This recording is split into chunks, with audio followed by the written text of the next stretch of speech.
G'day, I'm Dr. Friday, and this is In Your Prime, and thank you for joining me. You guys might recognize my mate here. He's the guy that kind of inspired a lot of the things we're going to be talking about this show.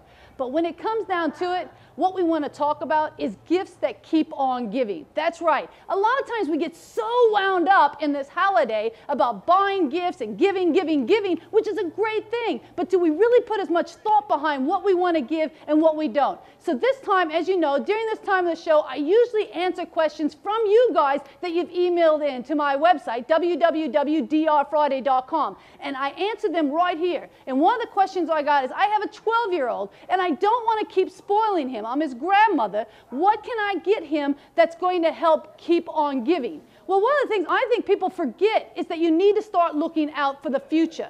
12-year-olds are going to be 16-year-olds very, very quickly. And what does 16-year-olds want more than anything from Santa Claus or anything else? They want a vehicle, right? They want a way of getting from point A to point B without asking mom and dad. One way for you as a parent, a grandparent, any of them, you could set up an account that you could actually contribute the money to, and that way mom and dad can't get their hands on the money, and they are starting to save. This is a lesson that, let me tell you, most Americans only have $500 in savings.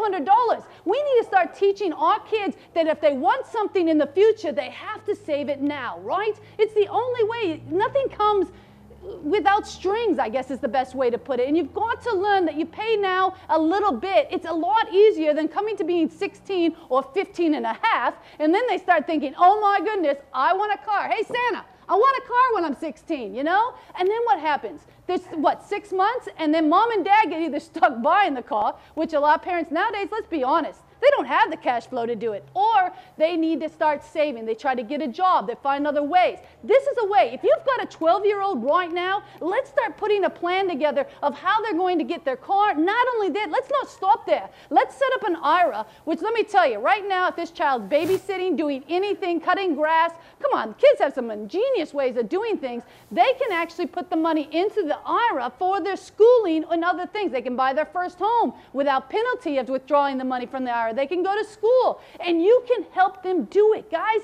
this is a fabulous way to make a gift keep on giving. That's what we're looking for. We're not always looking for that instant gratification. Sometimes it's just nice to be able to say, you know what, I have a plan, and this is what that plan is. It's not something that you want to look at every single day, but it's something you need to be aiming towards. One of the biggest problems we have right now, again, I can't say it enough, the average person has $500 in savings. That's just ridiculous. If we don't start changing that, what's going to happen when they don't have a job? Well, we know what's happening. People are having to depend on a system that isn't working, and this is the kind of things you've got to start facing. We don't want our kids to be in the same place that many of you are, right? We want to be able to move forward, and we want to be able to take a change. We want to give gifts.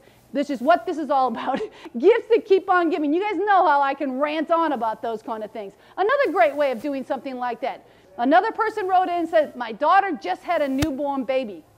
What can I do to give a gift that will keep on giving? Well, let's think about it. So many newborn babies get so many presents. One of the things that people don't think about is if you put $1,000 in an IRA when a baby is born, by the time that person retires, we'll have more than $15 million, even with the roller coaster ride we've had, if they just left the money sitting there for those 65 to 70 years, depending on when they retire, right? I mean, you just created a whole new history for the family by giving one child a $1,000 IRA and that everything else is forgiven. God forbid they actually contribute over the rest of their life to this account.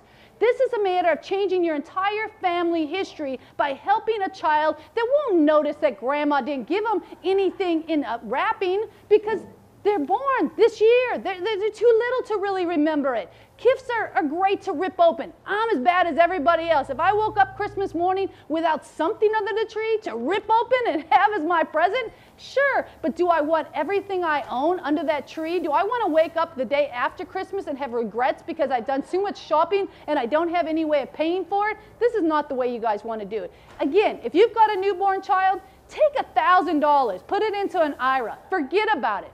If you're great, you raise that child to put all of their other money as they get going into it. One, you've just helped them buy their first home. No matter what happens, their first home, they can take the deposit out of it. They may be able to put a first-time home buyer, they can take the money out. They could buy the home from the IRA possibly. I mean, think about what you've just started by helping a child and putting that money. How many times have you spent more than $1,000 on a baby in the lifetime of that first 2 years, okay? Again, these are great ways. These are fabulous questions. And just remember, on this show, we try to help you put more money in your pocket. I'm always trying to give you guys ways to make your money work for you. Have a fabulous holiday. Go out, enjoy yourself. But just when it's all over, don't have regrets, all right? This is In Your Prime, and we'll be right back.